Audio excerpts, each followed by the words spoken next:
খালি পকেটে, খালি মানিব্যাগে ঘর থেকে বের হবেন, ভরা পকেটে আপনি ঘরে ফিরবেন ইনশাআল্লাহ। আপনার মানিব্যাগের ভিতরে এই দোয়াটা পরে ফু দিবেন, যেখানে টাকা রাখেন এই দোয়াটা পরে ফু দিবেন, ইনশাআল্লাহ আল্লাহর দেয়া ধন ও সম্পত্তিতে সেই জায়গাটা পরিপূর্ণ হয়ে যাবে যদি আপনি এই দোয়াটা করতে পারেন।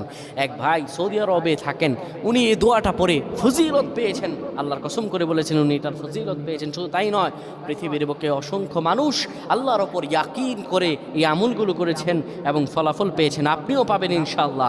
আপনার মানিব্যাগে, আপনার যেখানে টাকা রাখেন সেই জায়গায় এই দোয়াটা পরে আপনি ঘর থেকে বের হয়ে যাবেন কাজের উদ্দেশ্যে, আল্লাহ তাআলা কাজ মিলিয়ে দিবেন। ব্যবসার উদ্দেশ্যে বের হয়ে যাবেন, আল্লাহ ব্যবসাতে সফলতা দান করবেন। সকল কিছুতে আল্লাহ রাব্বুল আলামিন আপনাকে সাফল্যমণ্ডিত করে দেবেন। এই দোয়াটা আপনারা পড়বেন, মানিব্যাগটা হাতে নেবেন, কিংবা যেই জায়গায় টাকা রাখেন ওই জায়গাটার মধ্যে আপনি এই দোয়াটা পরে ফু দিবেন।